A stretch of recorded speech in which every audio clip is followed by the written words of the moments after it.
Assalamualaikum warahmatullahi wabarakatuh. Waalaikumsalam warahmatullahi wabarakatuh. Baik, salam sejahtera buat kita semua. Apakah suara saya terdengar jelas? Jelas, Bu. Iya, Bu. Jelas. Baik, pada materi kali ini kita akan membahas tentang psikoakustik dan ambang batas dengar telinga. Sebelumnya saya akan presentasi materinya.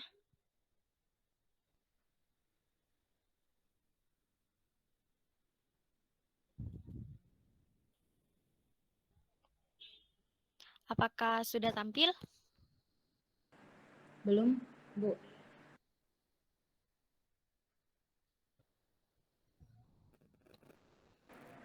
Sudah tampil, Bu. Oke, baik. Nah, tujuan pembelajaran pada kali ini adalah 3.2.1, di mana 3 itu adalah pengetahuan. Nah, setelah pelajaran selesai, maka peserta didik diharapkan mampu memahami manusia dengan teliti. Selanjutnya, 3.2.2, setelah pembelajaran selesai, maka peserta didik diharapkan mampu memahami ambang batas daerah sensasi telinga manusia. Selanjutnya 4.2.1, di mana 4 itu adalah keterampilan. Setelah pelajaran selesai, maka peserta didik diharapkan mampu mencontohkan gambar anatomi telinga untuk menjelaskan psikoakustik telinga manusia dengan teliti. Selanjutnya 4.2.2, setelah pelajaran selesai, maka peserta didik diharapkan mampu memahami, menguji kepekaan telinga terhadap perubahan frekuensi dan amplitude sumber suara dengan teliti. Kita masuk pada materi. Yang pertama yaitu psikoakustik telinga.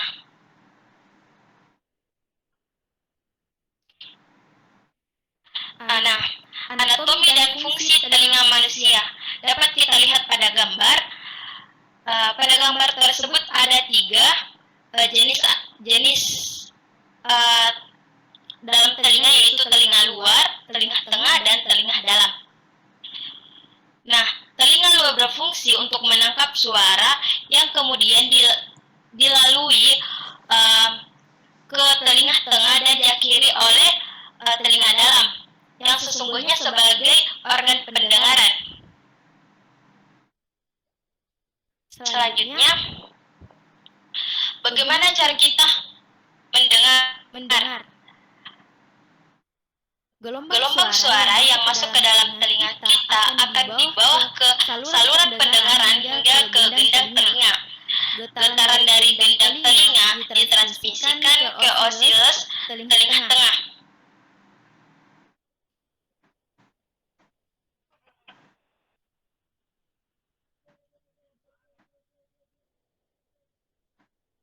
Selanjutnya, ambang batas dengar. Ambang batas dengar dan batas sakit. Telinga manusia mempunyai kepekaan yang luar biasa, yaitu mampu membedakan nada dan juga kuat suara, serta dengan kemampuan menangkap frekuensi dari 16 Hz hingga ke 20.000 Hz. Kepekaan terbesar terhadap frekuensi ditentukan oleh susunannya. Dalam jangkauan frekuensi dari 1000 Hz sampai 4000 Hz. Nah, dapat kita lihat ketergantungan suara dan frekuensi pada gambar ini.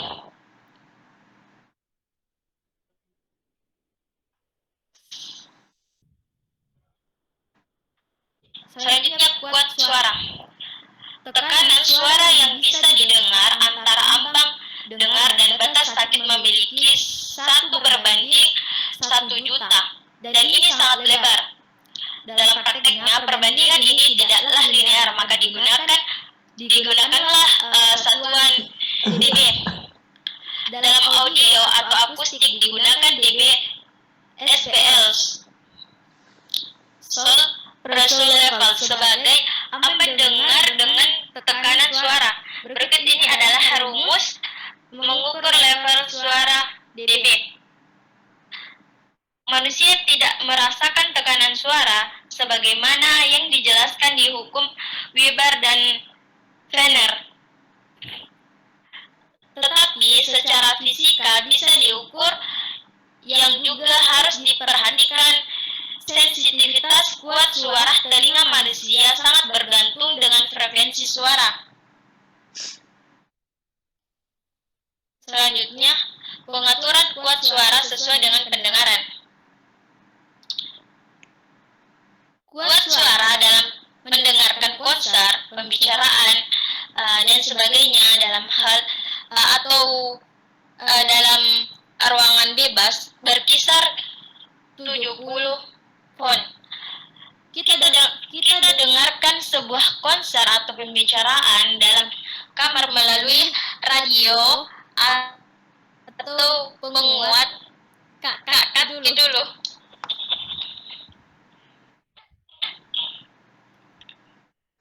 Kak. Iya, mulai. Pengaturan kuat suara sesuai dengan pendengaran. Mulai mi atau belum ini? Peraturan kuat suara sesuai pendengaran. Kuat suara dalam mendengarkan konser, pembicaraan, dan sebagainya dalam atau dalam ruangan bebas berkisar 70 font. Kemudian mendengarkan sebuah konser atau pembicaraan di kamar melalui radio atau penguat, kuat suara akan berkisar 40 font. Pada 40 font, pendengaran sangat bergantung pada frekuensi. Tinggi pada kuat suara yang rendah harus direproduksi lebih kuat. Pengaturan kuat suara seperti ini disebut pengaturan kuat suara sesuai pendengaran pada radio atau penguat. Frekuensi yang terdengar terletak pada 2 kHz sampai 20 kHz. Batas dengar atas penurun dengan bertambahnya umur. Karena gendang telinga, sambungan palu, dan amblus, dan sebagainya telah mengeras seperti ditunjukkan pada gambar. Nah, gambar 2.1 adalah skema pengaturan suara sesuai dengan pendengar, sedangkan gambar 2.2 adalah penurunan perasaan mendengar untuk frekuensi tinggi dengan bertambahnya usia. Selanjutnya, hubungan dari sumber-sumber bunyi. Secara bersama-sama beberapa sumber bunyi hidup intensitas keseluruhan secara penekanan sama dengan jumlah intensitas bunyi sendirian. Dengan demikian, secara umum, naik juga kuat suara yang dirasakan. Pada gambar 2.3 ditunjukkan kuat suara keseluruhan atau dalam ketergantungan waktu. Jika kuat suara yang konstan A1 dan sebuah kuat suara yang naik. Pada gambar 2.3 adalah suara keseluruhan pada kedua kuat suara yang berlainan. Pada titik potongan A1 dan A dari sebuah bunyi karena berpasangannya alat pendengar sehingga dapat menentukan arah dan jarak. Orang menamakan kemampuan ini dengan kemampuan melokalisir. Melokalisir sebuah sumber bunyi tanpa melalui penglihatan dapat dibagi atas 3 daerah, yaitu 1. Jarak atau dekat sampai jauh, lokalisir kerendahan. 2. Arah dalam bidang tegak lurus atau atas sampai ke bawah, lokalisir ketinggian. 3. Arah dalam bidang keseimbangan atau kanan ke kiri, lokalisir sisim. Dapat kita lihat pada gambar 2.5, intensitas bunyi dan perbedaan waktu berjalan. Selanjutnya, ini ada tugas mandiri untuk adik-adik sekalian. Di sini teman-teman dapat mengerjakan berdasarkan materi yang ada di slide ini. Jadi harapan saya teman-teman memperhatikan materi yang saya paparkan tadi. Apakah ada yang mau ditanyakan? Halo? Apakah ada yang mau ditanyakan? Atau sudah jelas atau materinya kurang jelas atau bagaimana? Jelas. Tadi Ibu, apakah Ya, silakan. mengenai tugasnya ini dikumpul di mana? Mengenai tugasnya ini, Bu, dikumpul di mana? Kalau tugas untuk mandiri ini boleh dikumpul di grup.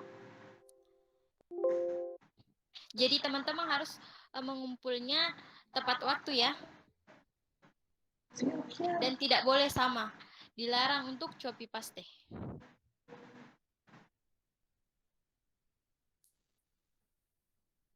Bagaimana Ananda Rahmi? Apakah sudah jelas atau ada yang mau ditanyakan lagi? Maaf Ibu, kurang jelas Ki karena jelek jaringanku, Bu. Ya.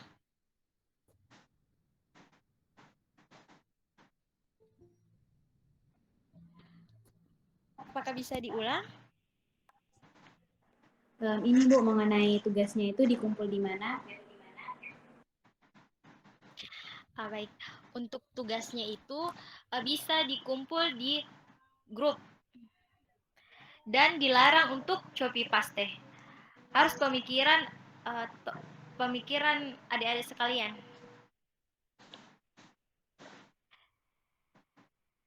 Dan ingat, waktunya itu tidak boleh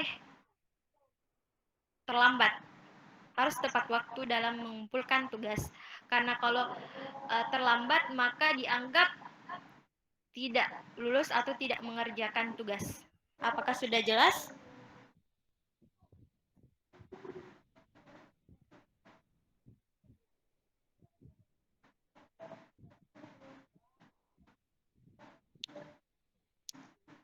Halo? Apakah sudah jelas? Rasmi? Siapa? Jelas. Iya, Bu.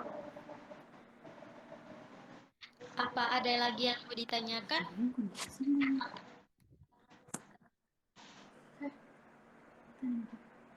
Saya Bu, mengenai tugasnya, apakah ditulis tangan atau ketik Bu? Nah, untuk tugasnya itu bisa ditulis tangan, alangkah lebih bagusnya supaya tangan kita terlatih untuk menulis. Jadi gambarnya itu ditulis tangan. Kalau untuk menjawab soalnya bisa diketik, tapi kalau gambarnya itu ditulis tangan. Oh ya, siap Bu. Terima kasih. Ya, sama-sama. Apakah ada lagi yang mau ditanyakan?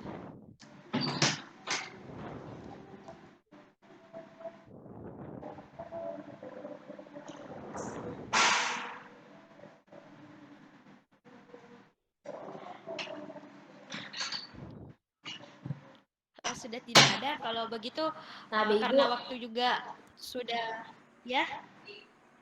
Nah, Bu, mengenai ini gambarnya, itu digambar di kertas HVS atau folio, Bu? Kertas HVS saja.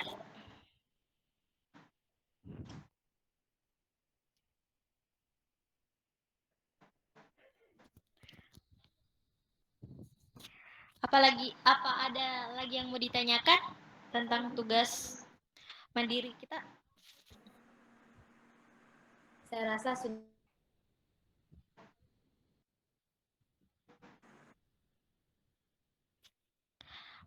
Baik, jika sudah tidak ada lagi yang mau ditanyakan, mungkin saya tutup untuk pembelajaran hari ini karena mengingat waktu juga terbatas. Saya akhiri dengan ucapan wabillahi taufik wal hidayah. Wassalamualaikum warahmatullahi wabarakatuh.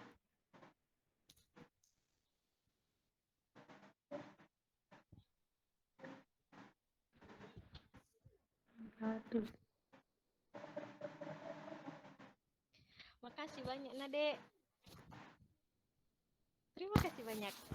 Eka.